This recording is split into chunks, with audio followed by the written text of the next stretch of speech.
Sir क्या नाम है आपका? मेरा नाम संजीव है, मैं बिहार से हूँ। बिहार में तो राजनीति इस समय मतलब ये गठबंधन, ये जेडीयू आरजेडी एक दूसरे पर तंज पे तंज, कभी नीतीश कुमार पे वो हमलावर हो रहे हैं, कभी नीतीश कुमार में आरजी, क्या हो रहा है ये बिहार में, कैसे देखते हैं इसको? बिहार के नेता सब पगला गए हैं सर। कभी चेंज करते हैं पार्टी, कभी विलय करते हैं, कभी किसी से जाते हैं। शराबबंदी बंद करके रखा है उन्होंने। अभी जेडीयू और आरजेडी में गठबंधन हो गया, जेडीयू आरजेडी को गाली दे रही है, आरजेडी जेडीयू को बिहार की जनता का क्या होगा ऐसे? बीजेपी को छोड़ दिया उन्होंने, जो कि सबसे अच्छी पार्टी है। और अगला पीएम तो हम बोलेंगे पीएम मोदी जी ही रहेंगे। मोदी जी बनेंगे? जी। बिहार के मुख्यमंत्री तो कह रहे हैं कि राहुल गांधी के इंतजार है हमको। राहुल गांधी तो अनमैच्योर्ड लीडर है, उनके पास उतना कैपेबल नहीं है कि वो देश चला सकते हैं। खुद नीतीश कुमार जो आए तो थे बदलाव करके कि मुझे ही बनाया जाए प्रधानमंत्री। पलटू राम है सर, पलटू राम तो इधर भी आएगा, फिर किस पलट जाएगा यहाँ से भी, उसको तो कोई देगा नहीं वोट।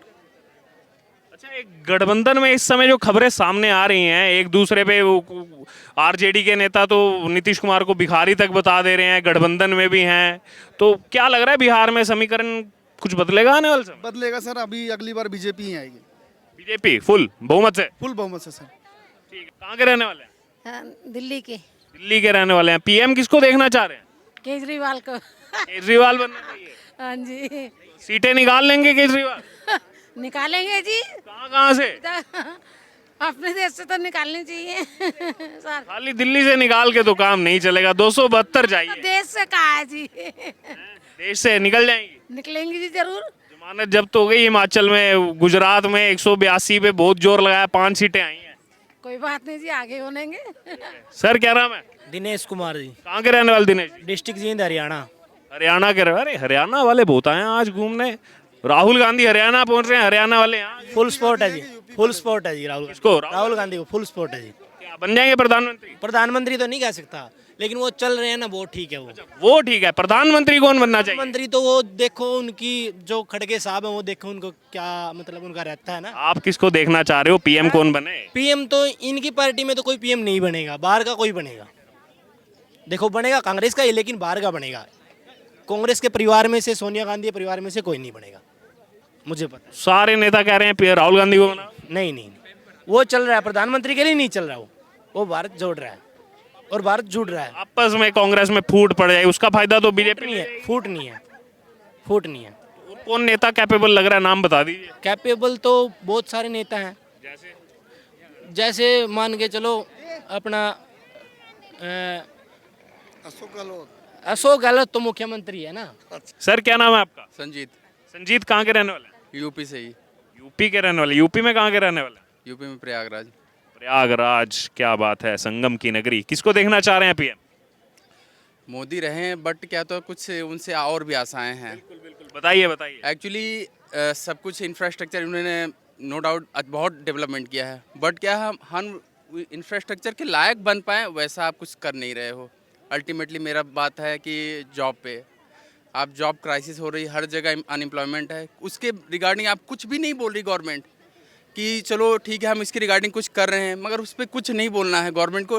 भाई हम ऐसे इंफ्रास्ट्रक्चर का क्या करेंगे? 22 नवंबर को रोजगार मेले का आयोजन किया गया, 75,000 लोगों को नौकरी बांटी गई। आने वाले 1 साल में 10 लाख लोगों को उसके तहत नौकरी बांटी जाएगी। नहीं बांटी जाएगी, 75,000 को प्रमाण पत्र दे दिए गए हैं, नौकरी लग गई है। नहीं नहीं, वो आप मेरी बात सुनिए, इनके जो टाइम में अनएम्प्लॉयमेंट बढ़ी है, आप डाटा चाहे चेक कर लीजिएगा। बिल्कुल बिल्कुल, लेकिन जैसा आपने जिक्र किया कि बात ही नहीं हो रही है, वो मैंने आपको बताया कि 75,000 लोगों को अभी मिली है 22 नवंबर। प्राइवेट सेक्टर, ऐसा नहीं कि मुझे गवर्नमेंट सेक्टर, प्राइवेट सेक्टर में दो, मगर एक जो होते नहीं हम सरवाइव करें उतनी सैलरी आप दो। प्राइवेट सेक्टर नाम पे कहीं 8,000 6,000, दिल्ली में बात हो रही है, हम बात करते हैं राजधानी में, राजधानी में भी शोषण होता। आप ये जगह आपके पास डाटा नहीं है कि हम ठेकेदार जो कंपनियां हैं वो कितनी सैलरी दे रही है। आप उनका भी कोई मापदंड निकलना चाहिए हाँ, प्राइवेट कंपनी। हाँ, कि कम से कम सरवाइव कर सके। आप दिल्ली जैसे शहर में रह रहे हैं तो एक्सपेंसिव स्वाभाविक सी बात है, तो मगर उसके रिगार्डिंग आप कुछ नहीं बात कर रहे हो। बस हर जगह प्राइवेट सेक्टर को अच्छी चीज़ें बढ़े, मगर बात आती है कि लोग सरवाइव करें, उसका भी तो एक आपके पास होना चाहिए डेटा कि उसके अकाउंट में कोई मापदंड निकलने चाहिए कि मिनिमम इतना, ये कुछ क्राइटेरिया इतनी सैलरी जानी चाहिए उसके अकाउंट में, कुछ तो वेरीफाई करो।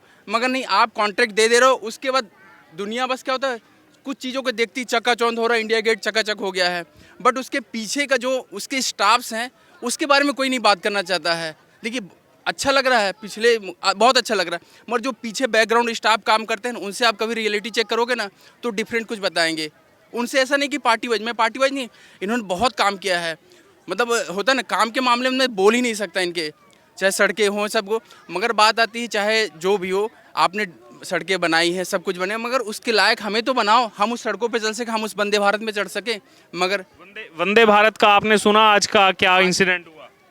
वंदे भारत 5 दिन पहले पश्चिम बंगाल के लोगों के लिए चलाई गई। एक तरफ प्रधानमंत्री मोदी की मां को उन्होंने मुखाग्नि दी 9:40 पर, 11 बजे कार्यक्रम रद्द नहीं किया कि लोगों को सहूलियत होगी, वंदे भारत चलेगी, सेमी हाई स्पीड ट्रेन है। पिछले 2 दिन में 2 बार उस ट्रेन पर वहां के लोगों ने पथराव किया है। अब बताइए, गवर्नमेंट इंफ्रास्ट्रक्चर बनाती है और लोग उस पर पथराव करते हैं, क्या कहेंगे इस पर? इस तो पॉलिटिकल इशू है, ये तो वहाँ की गवर्नमेंट है, उसको रोकना चाहिए, क्योंकि देखिए अल्टीमेटली ये जो बेनिफिट हुआ, ऐसे पिछली बार भी हुआ था जब नैनो फैक्ट्री लग रही थी तो पॉलिटिक्स हो गया, जबकि फैक्ट्री लगी तो वहाँ के लोकल लोगों को फायदा मिलेगा। गुजरात में गई, फिर कहते हैं सब चीजें गुजरात में चली। गुजरात में देखिए ये तो बहुत बड़ी चीज़ है ना कि आज गुजरात कहीं ना कहीं डेवलपमेंट है, अल्टीमेटली वहाँ की गवर्नमेंट ने सपोर्ट किया है फैक्ट्रियों को, तो वहाँ के लोग यहाँ नहीं कमा रहे हैं, बल्कि बिहार, यूपी, अदर स्टेट के लोग दिल्ली, मुंबई जो है वहाँ जा रहे हैं कमाने। पंजाब से इंडस्ट्रीज उठ के जब से क्राइम बढ़ा यूपी में आ रही हैं। अभी उद्योगपति मिले हैं सीएम योगी आदित्यनाथ से कि पंजाब में जो क्राइम बढ़ा है, हम अपने आप को वहाँ सेफ नहीं महसूस कर रहे हैं, वो इंडस्ट्रीज वहाँ से शिफ्ट होकर यूपी में आ रही है। जनरली अगर इंडस्ट्रीज की बात की जाए तो स्वाभाविक सी बात है, इंडस्ट्रीज को सिक्योरिटी फर्स्ट चीज़ होती है, अगर आप उनको सिक्योरिटी नहीं दे पाओ तो कहीं नहीं सर्वाइव कर पाएंगी। तो गवर्नमेंट अगर यूपी में कर, योगी जी का जितना मैं बिलोंग करता हूँ तो मुझे सही लग रहा है। बस एक ही चीज़ के है कि लोगों को रोज़गार मिले, चाहे स्टूडेंट हो, अगर आपके पास कोई पॉलिसीज़ है तो आप बच्चों को जो तैयारी कर रहे हैं उनके लिए भी आप कोई पॉलिसी, ये नहीं कि आज एक गवर्नमेंट आई अपनी पॉलिसी ली, जो पीछे से तैयारी करे उनका भी आप जैसे अभी बीच में ला दिए कि अब इससे सारी वैकेंसी कैंसिल, ये गलत चीज़ें हैं कि कम से कम जो पिछले, आपको कुछ नया लाना है तो नया लाइए ना, मगर जो पीछे वाला चल रहा है उसको ख़त्म करने के बाद आप नया इम्प्लीमेंट करिए, मगर नहीं मतलब कि ख़त्म कर दो।